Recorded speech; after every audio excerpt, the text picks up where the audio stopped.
Hi everybody, welcome back to the channel today. Today is feeding day, so we're going to be going around feeding all of our animals today. I am here today with my daughter Brenna. Do you want to say hi? Hi everyone! Who are we feeding today? We're feeding the fish and Teddy. I'm feeding the fishies. So, what you're gonna feed them is fish food. Alright, so first on the list is going to be who? Teddy! What should we feed Teggy today? We should feed her now. Alright, let's do it. Hey Teddy! Over here, girl. I think Teddy's following the scents. Put down a little lower for her. I think Teddy's following the scent. Oh. She's hungry today. She is hungry. Today she's getting some young mice hoppers. She doesn't get mice or rats very often. It's more of a treat, but it's good to feed them whole prey items every once in a while. As you saw the video last week, she got eggs. So we mix it up from eggs to mice and rats. Occasionally she will get baby chicks or quail. She'll also get some high quality cat food, or they even make a tegu and monitor chow that she'll get sometimes too. You ready for another one, Teggy? Think she's ready for another one? You got it? I got it. All right. All right. See if she wants another one. She's got a long tail. Aw, poor Ted. She got it! She was trying to eat Yay! the tongs the first time. The first time she was trying to eat the tongs, everybody.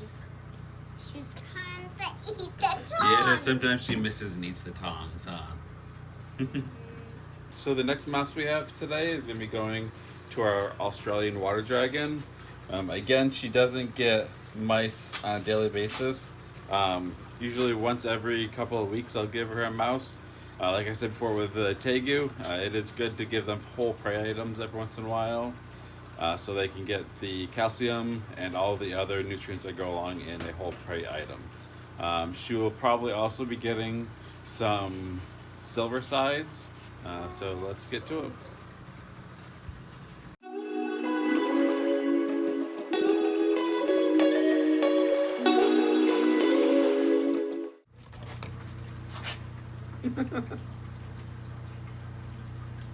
I guess she doesn't want to share food with us today. Go ahead, girl. I won't bother you. You can finish it.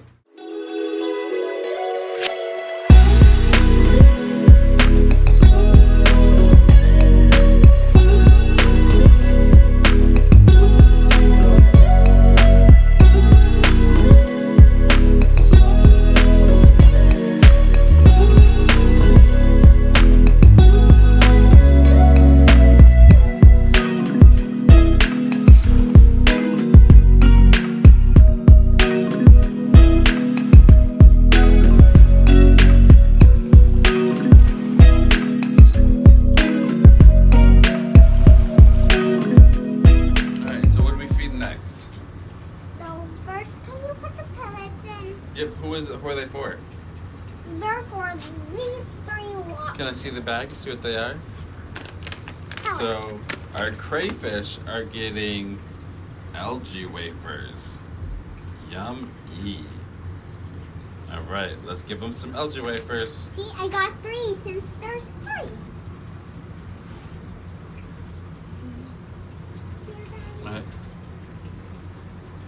Alright, let's give them some algae wafers.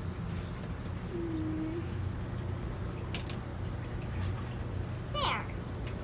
That is for these guys right here. Like I said in one of our previous videos, we have 3 or 4 pairs of crayfish. There's one there. The other one is back there in this enclosure. We do have them set into pairs into 4 of our enclosures. This one that we just fed is in our Australian water dragon enclosure. We have a pair of crayfish in there. We also have a pair of crayfish in our crested gecko enclosure, which we will get to feeding them soon. We have several crayfish, which is the whole reason we bought crayfish, was for food for this guy right here, our alligator snapping turtle. But he hasn't eaten very many of his crayfish, and now many of them call this place home, like this guy. So we feed them in hopes of breeding them. They are also good to keep in tanks because they help keep the water clean. They eat any kind of debris that fall to the bottom. We do supplement them with those algae wafers. And the last pair is in this enclosure right here, which is our fish tank, which we have mosquito fish.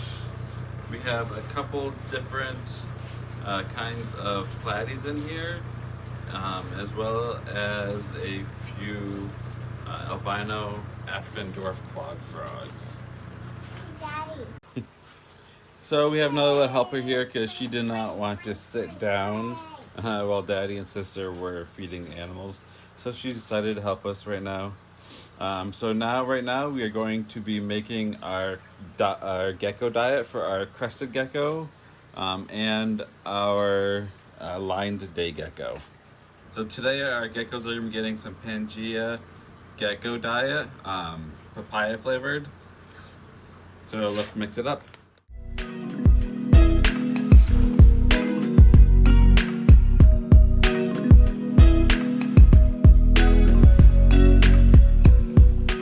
So you want this stuff about the consistency of baby food.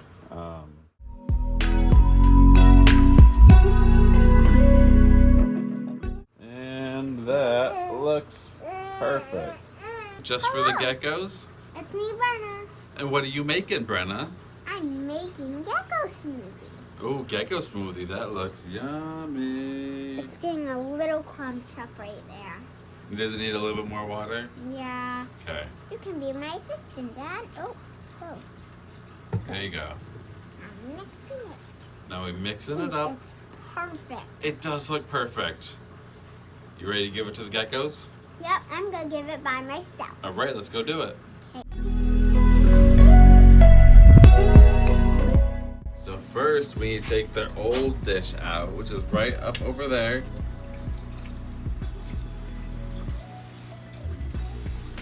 Ew. Yep, and give them their new dish.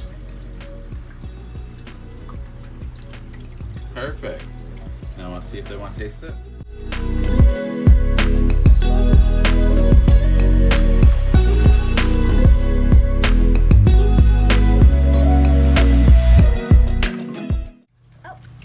I think it likes it. I think so too. That's my old grandmother's recipe. All right, our next bowl of gecko food is gonna be for this little guy way up here. This is a lined day gecko. There is also, he's usually hiding right in there. There is a brown anole, which may come out and eat some of this gecko food, but it's mostly for that day gecko up there. And let's get his food in here. We're gonna set it right down under there, and he will come down and eat it probably in the middle of the night when no one's watching, because that right there is where he spends pretty much all day. The only time he ever comes down is to eat. And like I posted earlier on Facebook and Instagram about this enclosure. This is one of my favorite enclosures. We have a waterfall over here, a little island here, then a little water reservoir back there, which feeds up over here into the waterfall and back down along this stream, and just keeps recirculating. We do have to refill the water every once in a while because it does because the water does evaporate. So every couple of days we gotta put some more water in there to keep it full so the pump doesn't run dry. But this plant in here, this is a pothos vine, which was just a small little plant. Oh, he's starting to come out. I think he knows there's food. So this plant right here started in one little pot.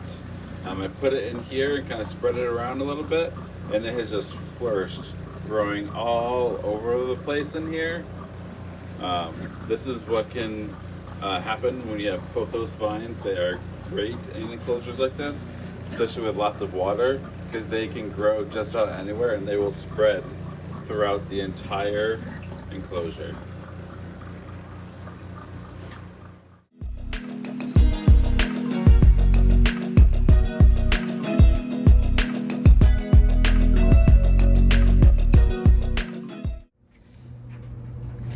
We're having Alaskan shrimp by Omega-1 and frozen silver sides, which if you're going to go with feeder fish, silver sides are definitely one of the better fish, more healthier fish to go with.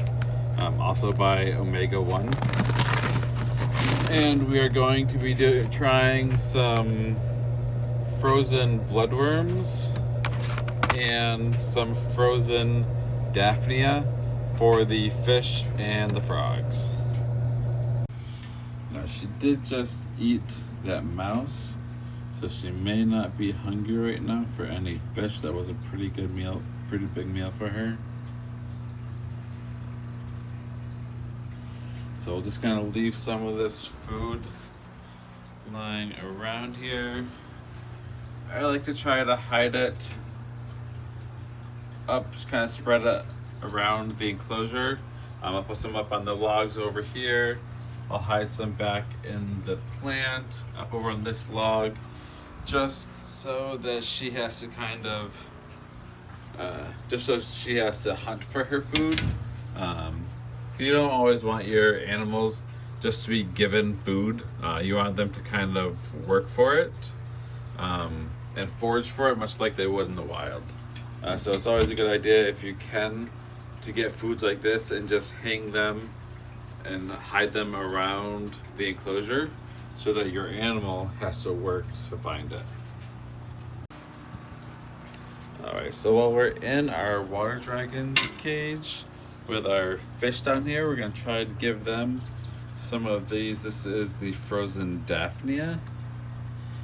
So we'll give them some of that. Hopefully they like it. As you can see, we have some snails in there too.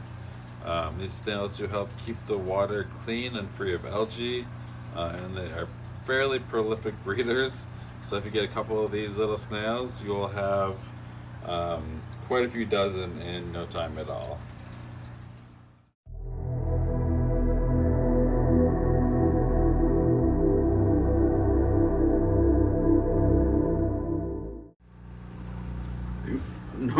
Ignore the mess behind him. He is getting ready to clean here. Alright, buddy.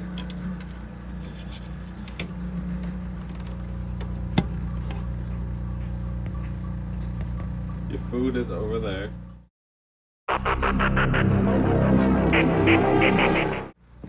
See if I can get your food. Alright, buddy. Your food is not here. Your food is over there. Right there. We are not your food. Your food is over there. Your food is right here. Can you come get your food? Oh, you smell it now.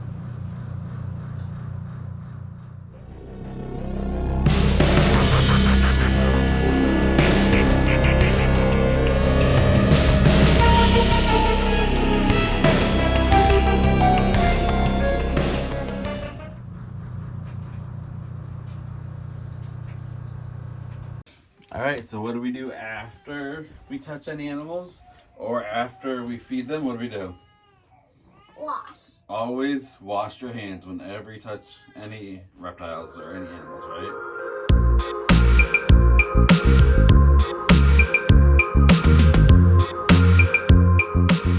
I please have some chocolates in a box? Always wash your hands after you touch Reptile. So that'll be it for us today, guys. Just want to thank you for checking out our video today. If you like this, hit that like button down below. Consider subscribing and turning on your notification bell so you know next time we upload a video.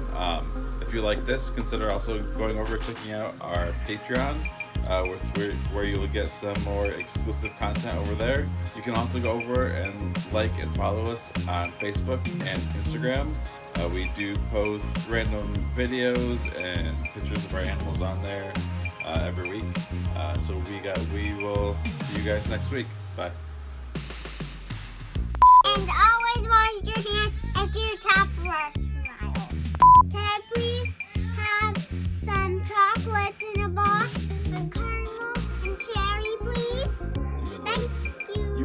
Why do you want them to give you chocolates? Oh, 'cause I love them. You love all of the people that are watching? Here's the flossing.